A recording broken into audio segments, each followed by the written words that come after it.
So for today's video guys no, to ang topic ron is how to have good hatching rate. So number one factor is dapat na atas guys, na atas right genetics. So you mean the right genetics, dapat di kalidad jud nga genetics sa tong kuha. So tong gikuha dai is kuan ikan sa dominant Asia Pacific. So di lang kay kuan no, di lang kay basta lang kay mag-mix tag color ba, mix tag color puti kuha, dapat mauna siya. So dapat naayod ka sa no right genetics, kay dapat profilic ihang kuan ba, ihang yang return or kay kani sila nga mga genetics is ang layers nila, ang produce nila hatag og 300 to 310 in a year's yield. Ila pong meat type which is ang lucky nila nga mag-produce is in 70 days maka-harvest na tao approximately 1.5 to 1.7. So dali ra kayo ang harvest. So ang ihapong kuan, ang ihapon nga taste is like native chicken. So mga number 1 no, ang ato ang we should have the right genetics. So number 2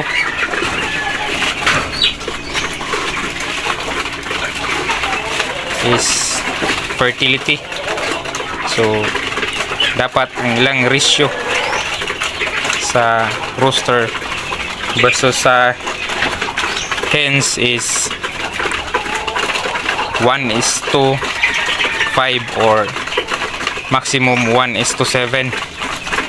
So kanide po sila nga kuan guys is sa HNA na sila, gikan gyapon sa dominant Asia Pacific.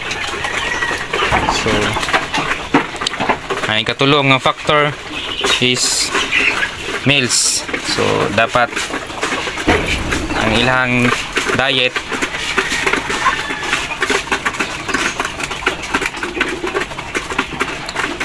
taas og fiber, taas og crude protein og carbohydrate, dapat balance na siya. So among gamit diri guys, Bipro Probus. So baka Bipro baka naman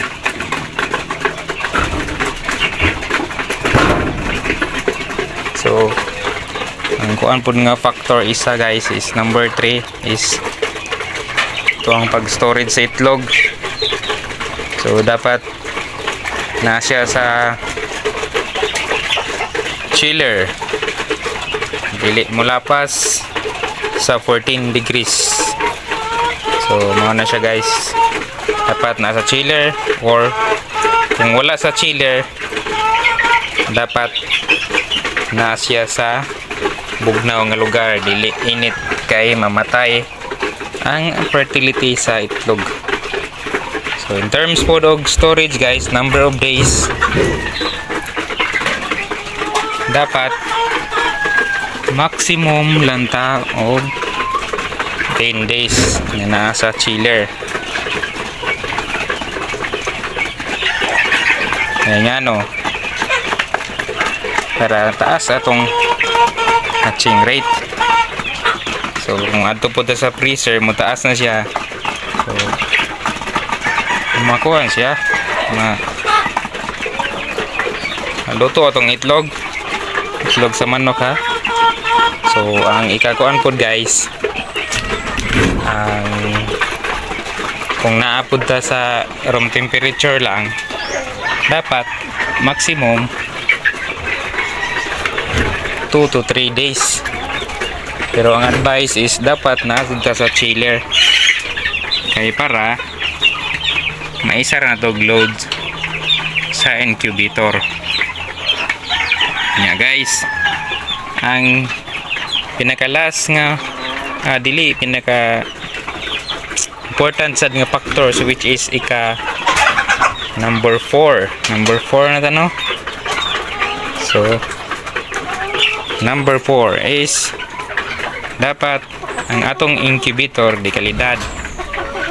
So dili ka mag DIY. So sa mga nagplano dag DIY, akong ika-advise is dili lang ta mag DIY kay ngano sayang lang atong panahon. Sige tag-adjust. So sayang kay atong panahon. Why not ato ang time is i-convert na to into value.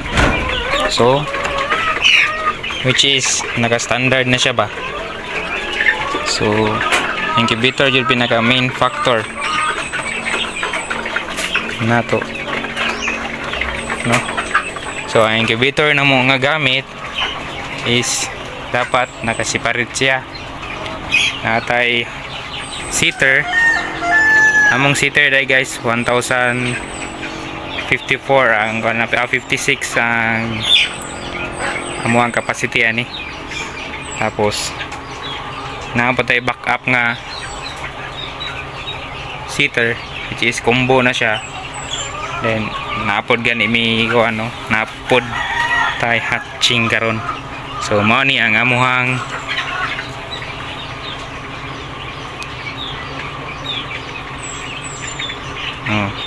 guys, mao ni ang amuang hatcher.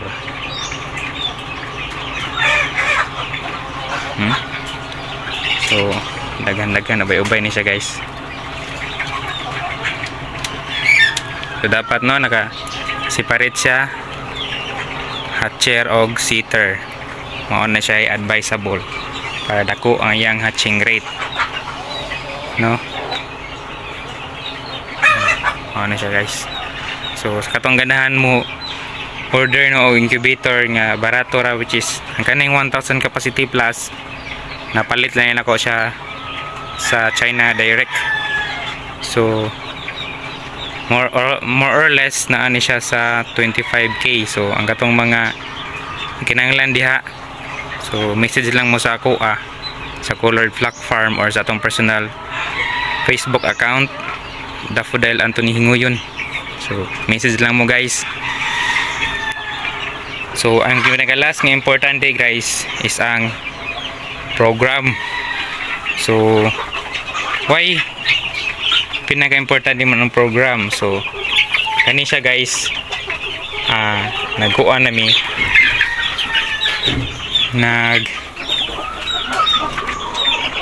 nag-attend ta og seminar, no, program. Kaya para sundon lang to ang program ba kay the program is in-it naman naman. So ang ingon gani ni Doc Erwin is do not reinvent the wheel. So dili na to usbon ang wheel. So dili na usbon ang ang yahang ligid. So the ligid is round, dapat mauna na siya. So mauna na atong ginasunod kang Doc Erwin nga program. So gikan ni kang Doc Erwin ang atong mga PS. So mga prolific ni siya nga mga strain which is the dominant block or the D109.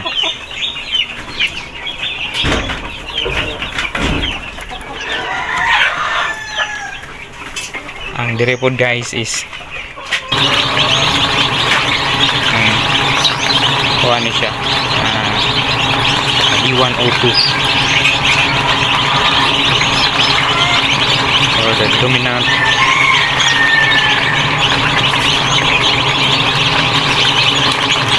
dili siya dominant, sorry, brown neck nga D109 na ito. So cross siya sa Rhode Island White o sa Rhode Island Red. Mga na siya guys. Guys no.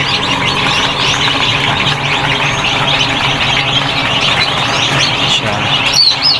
So naaday tayo ko ano, naaday tayo bag-o lang nga na-arrive, which is mag 2 weeks. 2 weeks tayo, mag 2 weeks. So mga kuwanto sila, mga dominant red or the D853 known as Rhode Island Red. So pwede lang tayo this no. Hope you learn something sa atong video. Kung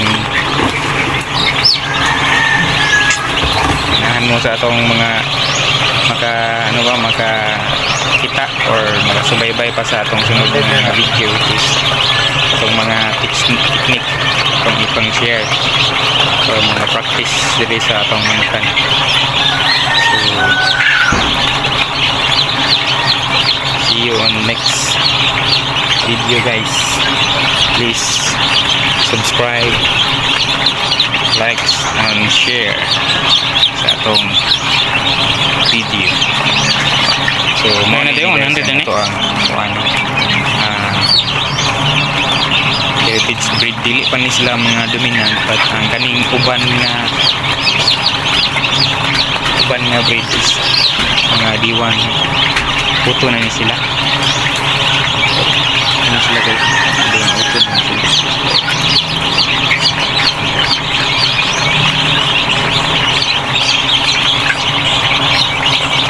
As you can see,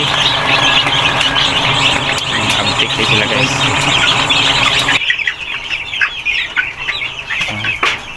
So recap ta. Number 1 is the good genetics. Number 2 is fertility. Number 3 is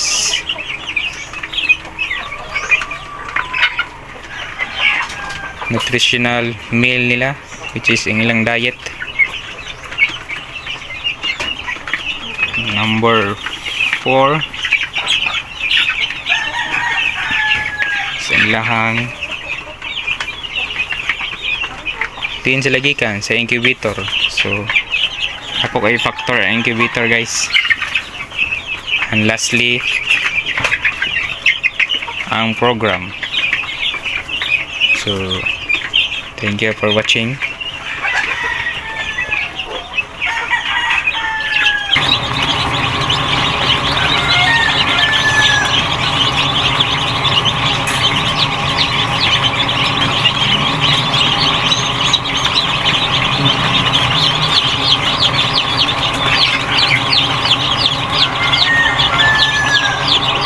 Cinta tu no? Cinta?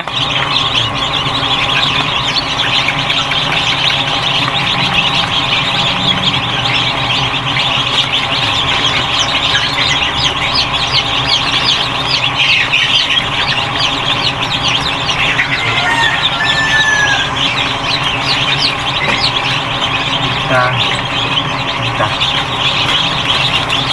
Cinta?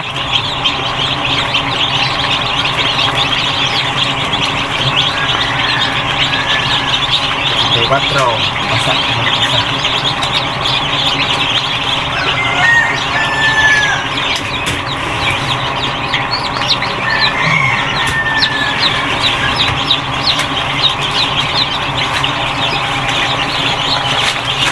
So 184 guys.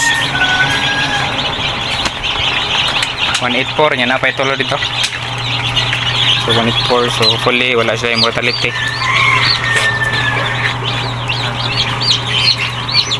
Sa kanan niya. So atong Texas no. Pusa tanan Texas 20. So Oxford 18. Ada si Oxford ke? Ni dia lah. Ano po? So muna guys ha, itong incubator. Thanks to Sir Joey Bacalia and Sir Job Alfante. So mo na ito incubator guys. Hatcher. May pagkatimpla ni Sir Job.